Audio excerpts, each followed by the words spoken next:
Guys, Mike Pence wrote an op-ed yesterday where he talked about election irregularities and sort of winked and nodded at the conspiracy theories as well.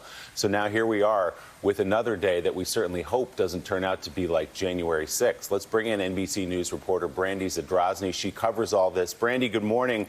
You and your colleague Ben Collins, I'm sort of haunted by the conversations that you've revealed that you had on January 5th, where you said this is going to be bad. We know this is going to be bad based on what we're hearing, based on what we're reading online. So what was your conversation with Ben like last night, and how are you feeling this morning about what may come on March 4th today?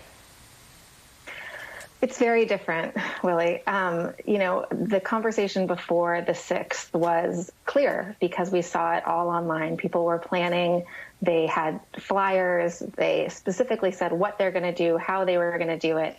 And it was just very, very clear.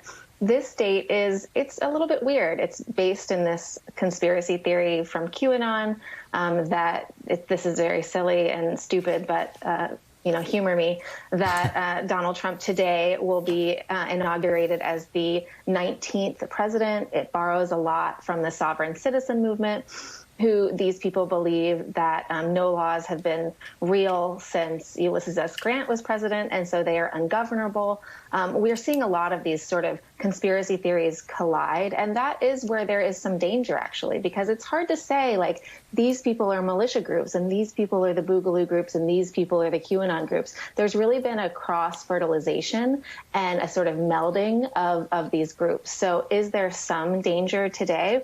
The Capitol Police and the FBI warnings weren't really clear what those were, but there could be militia groups planning today to do something. There could be other sort of radical extremists, white power people planning something today. But what makes us breathe a little easier is that these groups often like to hide what they're doing under cover of larger political movements, like the Boogaloo Boys we saw planning terrorist events at Black Lives Matter protests over the summer, or like we saw at the Capitol with militia groups sort of weaving their way in between more generic MAGA crowds. We're not going to have those large crowds today because we don't have a president of the United States anymore telling every supporter that he has to come to the Capitol and, support this big lie.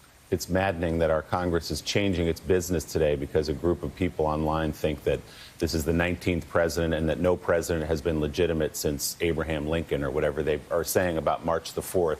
So the big difference here, obviously, Brandy, is that the Capitol is a fortress now because of what happened on January the 6th. It would be very difficult for a group to penetrate that perimeter. What are you hearing from law enforcement about how seriously they are taking this threat today?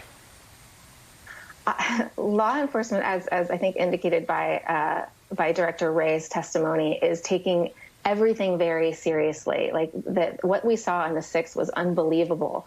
And so it's at this point better safe than sorry. People that are really concerned about, the First Amendment and civil liberties are worried now that we're going to take that too far. So right now we're sort of in a balancing act, watching what these people are doing online, but trying to acknowledge that people have the right to speak. And I think that's what law enforcement are doing as well. All right, Brandy Zadrozny, who's been doing great reporting on this beat, continues this morning. Brandy, thank you.